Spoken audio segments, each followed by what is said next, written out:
Coucou, j'espère que vous allez tous bien. Aujourd'hui, je vous présente ma recette de dambu de riz. Le dambu, c'est un plat franchement typiquement nigérien. De toute façon, j'adore ce plat, j'aime tellement ça. Souvent, bon, quand j'étais au Bénin, on prenait ça pour le goûter. Les bonnes dames du Niger vendaient ça pour le goûter. Là, maintenant, je vous présente la recette. Pour la recette, j'ai utilisé du riz basmati que j'ai rincé. Il faut vraiment bien rincer le riz. Oh.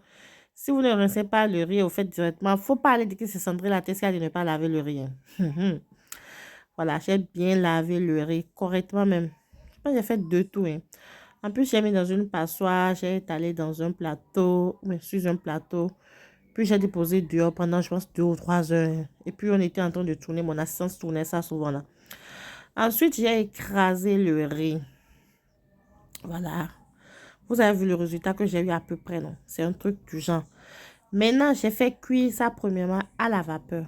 Vous voyez, non, j'ai mis le riz là, sur passoire, sur ma mie, j'ai couvert à la vapeur pendant 15 ou 20 minutes, je pense. Hein.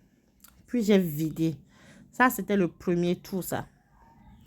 Dans la même là, ça prend du temps pour cuire. Hein. Bon, c'est même pas que ça prend du temps pour cuire, hein, franchement, c'est OK. Voilà, j'ai vidé le premier tour. Puis j'ai mis de l'huile. Ensuite, j'ai mis de l'eau. Voilà. Et puis, j'ai mélangé, mélangé, mélangé, mélangé. Et de toute façon, j'aime utiliser le mot mélanger là même là. Voilà. J'ai encore complété un peu d'huile, un peu d'eau. Mélanger encore correctement. Puis, voilà. Ouais, non. Puis, j'ai fait cuire encore à la vapeur une deuxième fois. Ça, c'est le second tour, ça. Voilà, le second tour.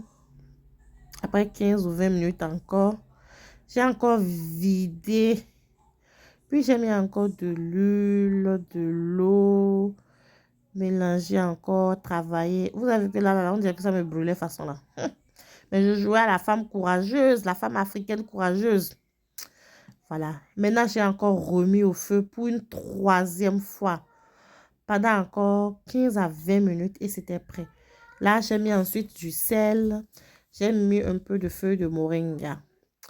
Puis voilà la viande que j'ai utilisée. C'est de la viande de bœuf que j'avais assaisonnée qui était au frigo. Que j'ai emballée. Je sais qu'il y en a qui vont dire que ouh, Sandrine a ça emballé la viande directement dans le papier aluminium. Pardonnez, oh, j'avais plus de papier de cuisson. Non, j'ai utilisé ça directement. Et voilà les feuilles de moringa. Est-ce que vous pouvez imaginer que feuilles de moringa, ça là, ça fait 2,15 €. Façon à faire là m'a fait mal. Quand elle même fini là même là, quand mon assistante a enlevé les feuilles là même là, elle a dit de laisser les tiges là. Parce que même tige là, même, elle ne peut pas jeter. Parce que j'ai trop mal pour mes 2,15 €.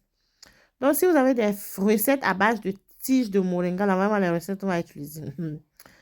Puis, elle a rincé les feuilles de moringa que j'ai fait cuire dans de l'eau. Ça, c'était prêt.